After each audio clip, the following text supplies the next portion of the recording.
8 lessons to live by. Number 1, remind yourself to see those things we've taught ourselves not to see. The things that don't directly correlate to money or status or ascension up some social hierarchy. Underneath those things are what keeps us alive. Keep our souls lit, our eyes open, our days meaningful.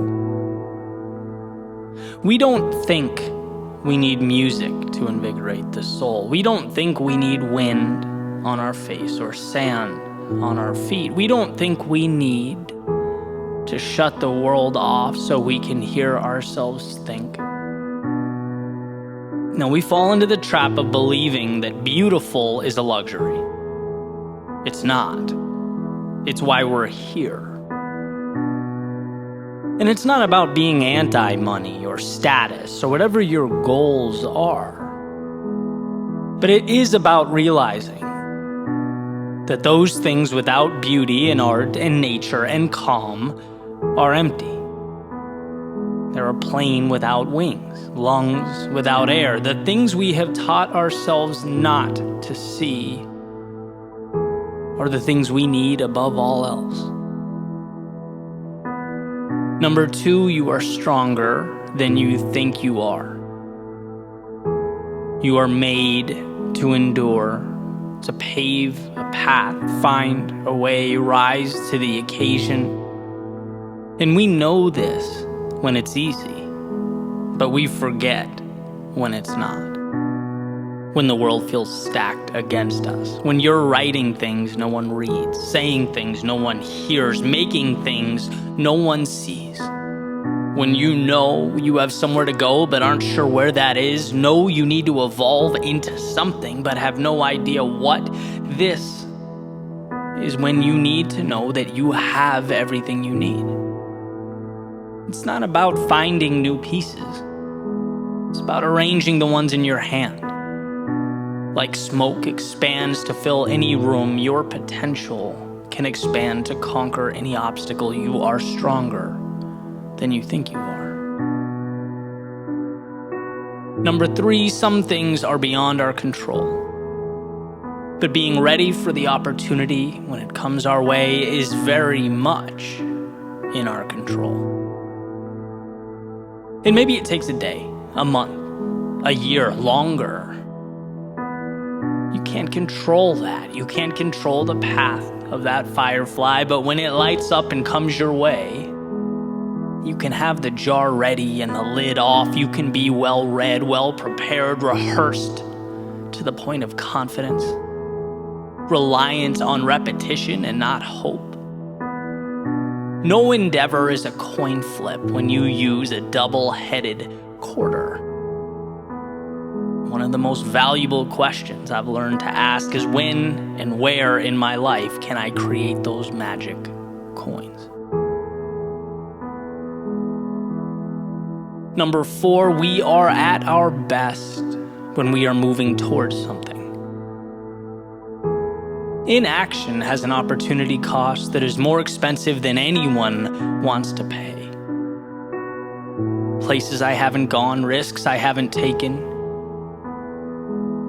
They're the loss. The dragon has the gold for a reason, and to avoid the former is to forfeit the latter. If we are not growing, we are dying. So as Emerson suggested, find a star to hitch your wagon to. And even when the world forces detours upon you, inserts roadblocks, or temporarily covers that star up altogether, remember that it's still there, shining as bright as it ever has, waiting for you to reorient yourself, remember who you are, and carry on. Number 5, when it's your fault, you are in control. I used to hide behind the notion that bad grades were because of a bad teacher, that missing the promotion was because of the boss, that an inability to influence was because the world didn't understand. And to whatever degree these things may be true, We win when we dial them back to zero. If your bad grades are completely your fault, you'll better prepare. If your lack of promotion falls entirely on your shoulders, you'll find ways to add more value. If your inability to influence is because you're missing the mark, you'll stop projecting yourself onto the world and start asking the world how you can serve. Before it can become an opportunity, it has to first become your responsibility. To grow, we have to plant roots where it hurts, where the ego lives, where we have to first be humbled. Then we can accelerate vertically. Number 6, if it means something to you, there is value. It's not stupid. Just because they don't get it doesn't mean that they shouldn't. Just because it's not happening today doesn't mean it won't be tomorrow. You know, life is a lot like 6-year-olds playing soccer. Everyone chases the ball because that's what we're told. That's where the attention is. That's what's flashy. But as an outside midfielder most of my life, I know that some of the most potent attack sequences manifest on the outside of the field and then are recentered. To run up the sideline without the ball is to see what happens before it happens. The magic is created in the empty space before it translates to the high traffic, high reward areas. And just because you're metaphorically running without the ball doesn't mean you're not in prime position to have monumental impact. You're not reacting, you are creating. Don't forget that. Number 7, nothing is mandatory. Everything we do, we choose. Where we are, who we're with, how we spend our time. And it's easy to look around and think we are programmed to exist between specific parameters. We're not. And often we don't see until life forces a change upon us how much flexibility we have in life. Now sure, change obviously brings with it its challenges. New questions, uncertainties, new places to map and people to meet, but as Mark Manson says, there is no problem-free life. No, the beauty of life is that we get to choose which problems we will spend our time solving. Problems to solve are what make life meaningful. So if you're looking around and not seeing what you want to see, you're not stuck. You're simply solving the wrong problems. Perhaps it's time to find some new ones.